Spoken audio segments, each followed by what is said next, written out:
cargo told the story of humanity's efforts to find a new planet, as Earth had become a dead planet and unfit for habitation. By the year 2267, there were no humans left on Earth. All this happened because of disease outbreaks and climate change. Ecological collapse meant that plants did not grow and oxygen was depleted, accompanied by acid rain throughout the year. A company called Kuiper Enterprise built a huge space station in orbit around the Earth. The place became a temporary shelter, but the station was already overcrowded due to the growing population. Slowly, people started getting sick and dying. The Kuiper Enterprise finally found a beautiful planet called Rhea. Anyone could go there, but only people with free visas and lots of money were allowed. A young doctor called Laura Portman was one of the people who wanted to go to Rhea. Her sister, Ariane, had won a free visa 7 years earlier. Laura wanted to follow Ariane and be reunited with her. They sent messages to each other, but Rhea was so far away that the messages took years to arrive. At least Laura got a reply after about 3 years of waiting. Laura then applied for a job with the Kuiper Company as a doctor on a freighter to earn enough money to go to Rhea. Laura was placed on an old freighter called the Cassandra cargo ship, bound for Station 42. The captain, Pierre, introduced Laura to the crew. They were Miyuki as the system administrator, Anna as the deputy captain, Vespucci and Prokop were the crew and technicians. Station 42 was about 4 years away. They would sleep in cryosleep during the journey, and the ship would run on autopilot. They were accompanied by a sky marshal or security guard aboard called Decker. Recently, there had been bomb attacks on several stations. The act of terrorism was carried out by a fugitive named Klaus Bruckner, who delivered a mysterious message saying that they were currently living in a machine and producing machines. Their main enemy was the TSA. As long as technology controlled people, there would never be peace. That's why Decker would accompany them on their journey. Shortly after takeoff, the captain engaged the autopilot. The crew then went into hibernation or cryogenic tanks for a long sleep. Every 8 months, one of them would be awakened to take charge and fix any technical problems that might arise during the voyage.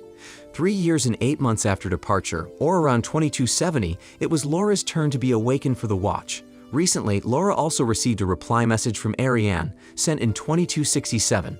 While she was eating, Laura heard an unusual noise coming from the cargo bay, so she went to investigate.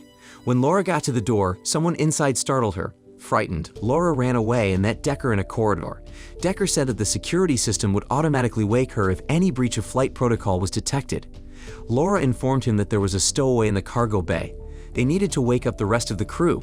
Decker forbade them from following the cryosleep phase protocol, but Laura insisted, or at least the captain should be woken up to find out what was happening on board. Together, they awakened Pierre Lacroix to investigate the strange phenomena. The three of them checked the cargo bay. Computer data showed that the container doors had been opened several times while Laura was on watch. The captain suspected that there might be a technical fault in the system. To be sure, they would split up to check each container bay. For no apparent reason, the captain fell from the top and died within seconds. Suddenly, the alarm sounded that the gates were about to close. Deckard and Laura rushed out. As a result of the incident, the crew were awakened early. Anna ordered Vespucci and Prokop to repair the cargo bay doors. Laura was asked to perform an autopsy on the captain's body to determine the cause of death. During the examination, Laura discovered several broken ribs. In addition, the captain's left eye turned out to be an artificial implant or an artificial eye that doubled as a recording device. Laura cut it open and connected it to the computer to see what was happening to it. The captain opened a storage room in the video footage, revealing a fact. At first, they thought the ship was carrying building materials, but why would there be dangerous chemicals? The footage stopped before they found out what had caused the captain's fall. Laura and Decker then checked the room and found a young girl in suspended animation inside a cargo container that was supposed to contain construction materials. Decker then asked Vespucci and Prokop to help carry the child. But suddenly, the container began to move erratically, separating them. After the container stopped moving, they took the container to the medical room. Anna was told that their cargo was filled with humans and that there were thousands of people there. Surprisingly, someone had deliberately moved the container to hurt them. Anna said that the container would automatically move to prevent freezing, so they were forbidden to approach the cargo at all. Laura then checked the girl, but had difficulty because the tank was impenetrable to scanners. The tank was also locked with an electronic system, and it took time to dismantle the system. Laura then asked Decker what Station 42 was. Decker replied that it was a crewless station and would be converted into a transport pulse. Meanwhile, Vespucci and Prokop heard a noise in the cargo bay. Prokop suspected foreigners were on board, but Vespucci said it was the sound of a container engine. After opening the container, Laura scanned the child's body and saw inorganic tissue in his brain. It looked as if it had been deliberately implanted into his body. Decker then said he had seen the object before, some sort of VR or virtual reality connector. The connector fused perfectly into her body. Decker asked Laura to keep this discovery a secret. Laura then sent a message to Ariane informing her of her current condition. Laura was still deciding what would happen in the future. Ariane hoped that all would be well and that she would soon be reunited with her sister. 20 minutes after sending the message, Laura received a letter back. Ariane said she was concerned about Laura's problems and wished her well. Laura was surprised that it had taken 3 years to get back to her. Laura then told Decker that the letter she had sent to Ariane had been answered in a short time. Decker looked nonchalant, as if keeping a secret. In the control room, Miyuki told the crew the computer data showed that Decker had accessed the cargo hold several times. Anna ordered Vespucci and Prokop to put him in a cryogenic tank for these suspicious actions. It was better to put him to sleep than to make a mess, but Decker resisted, bleeding from his forehead. Before entering the tank, the wound had to be dried so as not to contaminate the coolant. In the medical room, Decker told Laura the secret that Cassandra's ship was heading for Rhea. Their destination was close, so Laura and Ariane were able to exchange messages in a short time. After putting Decker into his sleep tank, Laura asked Miyuki exactly where they were going. Miyuki herself didn't know if Cassandra was going to Station 42 because the system locked the coordinates. The only one with access was Anna. Laura told him that she and her sister had exchanged messages in only 20 minutes. Decker had also said earlier that Cassandra would soon reach Rhea because she could exchange messages quickly. If that was true, then Anna had lied by changing the coordinates of her ship's destination. Miyuki then said that he would try to find out their current location and asked Laura and the others to eat first. After resting, Laura went to Miyuki's room but found him dead and hanging. The crew suspected that Decker was the culprit as the cryogenic tank was empty. Someone had woken him. So it's true that there was a stowaway on this ship. The crew then split up to search for Decker and the stowaway. Laura and Vespucci heard a noise in the air ducts. They assumed it was the stowaway's hiding place. Vespucci and Laura then separated. Inside the passage was a large room with rubbish and piles of someone's belongings. Suddenly, a man attacked Laura from behind.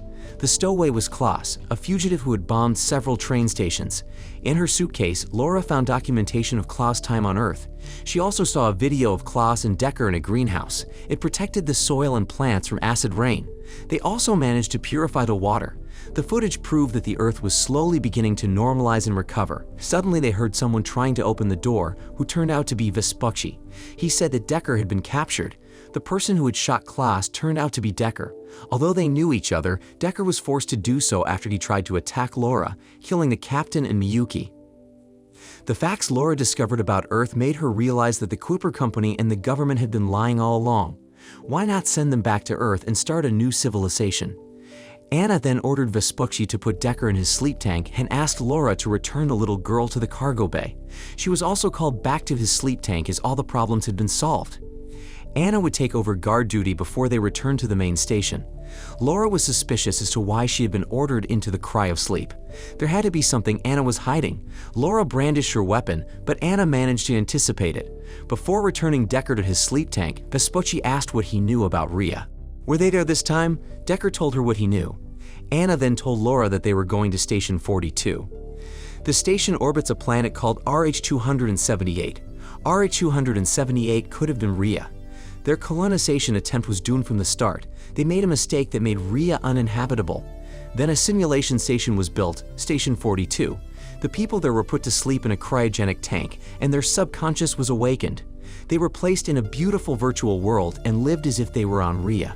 The technology of the virtual world also allows them to interact with each other through antennas that emit transmission waves. So all the messages sent by the inhabitants of Rhea came from Station 42, including Ariane.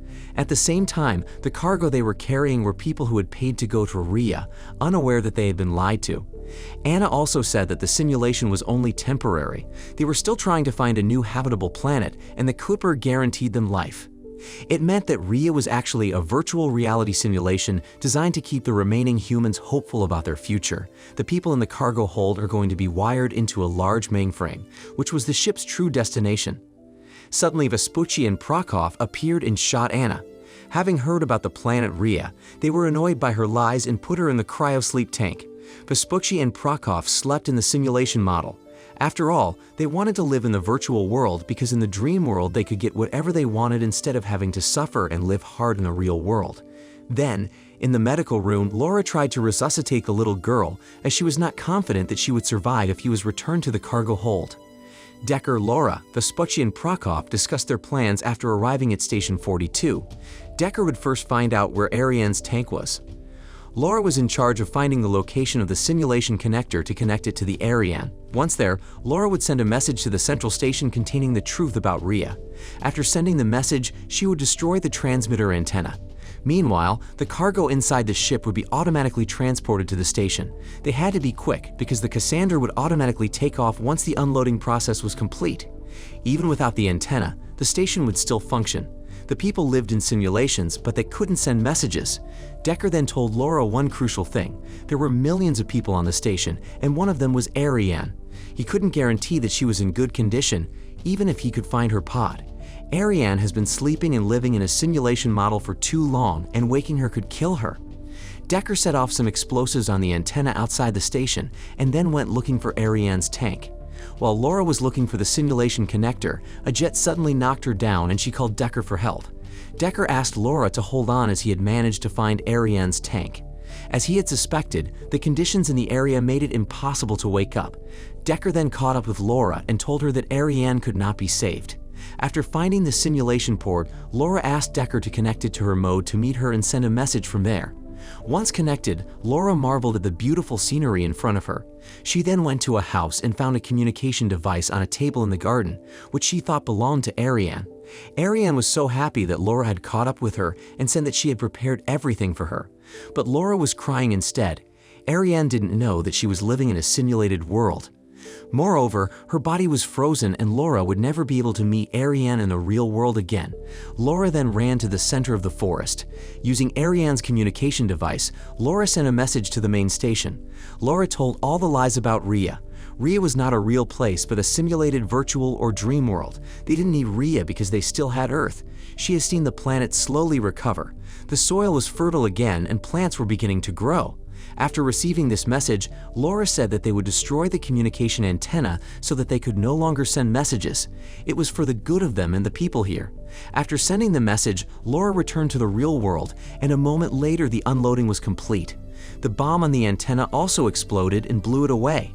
The Cassandra ship slowly started to leave the station. Both grips slipped. Decker couldn't reach Laura because earlier, when Laura was in the virtual world, Decker had given her his jet. Decker then asked Laura to return to the station immediately. After that, Decker was pulled by the planet's gravity and Laura was unable to help him. After entering the station, Laura was confronted by Anna, who had already woken up. The two women got into an argument. As Anna had just woken up from the crayon, she didn't have enough energy to fight Laura. Laura then locked Anna in the room, after which the door opened and the child was sucked out of the room. Laura then returned to the room to find the little and Cassandra on their way back to the main station. A year later, Laura's message had been received and the whole world had heard her testimony. As well as telling of Rhea's lies in the current state of Earth, she brought a child who would be proof that her body had been altered to live in the virtual world. So, what did you think of this movie? Leave it in the comments below, and if you liked the video, please like and subscribe for more movie recaps. See you in the next video.